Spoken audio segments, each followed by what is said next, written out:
You're filing your taxes with H&R Block Online. You worked overtime. You want to make sure you're doing this correctly.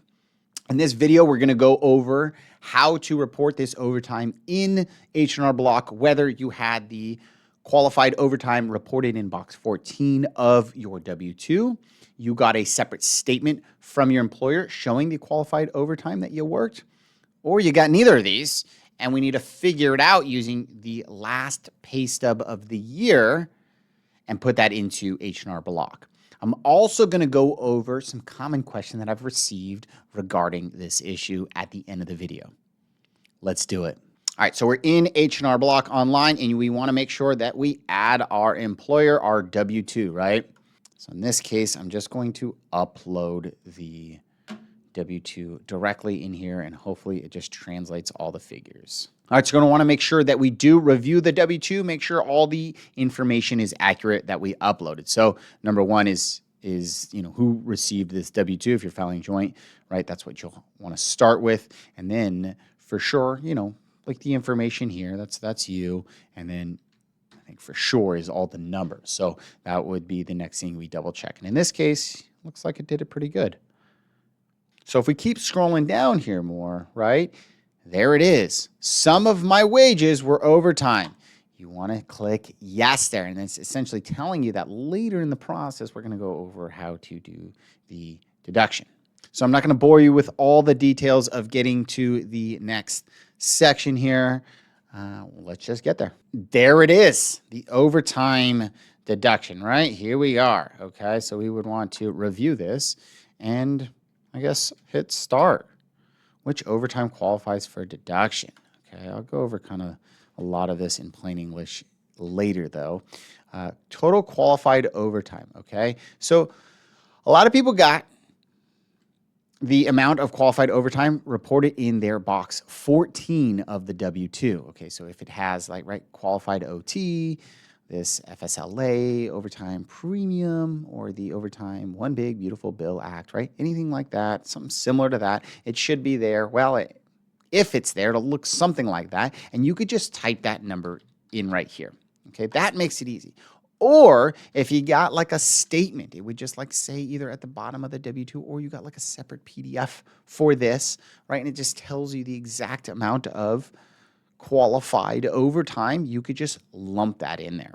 Now, the harder one in this case is if you didn't get anything reported in a box 14, didn't get a statement, and we have to go off of your last pay stub.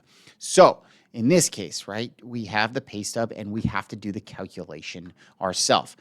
We have to separate, I guess, the normal overtime, which is paid at time and a half, versus the double time pay, okay, because they're different calculations. Now, what you're going to want to do here is you would take the overtime pay from your pay stub year-to-date amount, right, that we had there, that time and a half pay. You're going to divide it by 3, and that would be your qualified overtime pay there. And for the double pay, right, that we saw here, that would be a factor of 4. And the reason is a factor of 4 is because only that time and a half, that half is qualified for this deduction. Bottom line is that's how we do it. We would add those two together, and that would give us the amount that we can deduct here. So we throw it in there, and then voila, I think it gives us the deduction. That's it. Look at that. Wow. Thank you, H&R Block. And see, even it gives us a little verification here, a summary of our deduction that we got. All right, so a really common question that I got is how much of this overtime deduction do I get back, right? Do I get the amount of the deduction back as a refund, right? So for in our case, the $8,000, do I get that back? No, that's not how it works. It is a deduction. It reduces taxable income. Taxable income is then subject to your tax bracket. So how we know how much you're going to get back or reduce your taxes is you take the amount of the deduction. So in this case, it would be the $88.36, and you would multiply it by your tax bracket. Most common, I would say, is the 22% tax bracket. And so that is the savings on our tax return. The bottom line, either as a refund or reduced in taxes, right? It's going to lower our tax bill by $1,900. Another common question I've gotten is, does the overtime tax deduction come with the free H&R Block filing? And the good news is, yes, it does, right? It says right here what's included in the free online, right? And you'll see that no tax on overtime right there.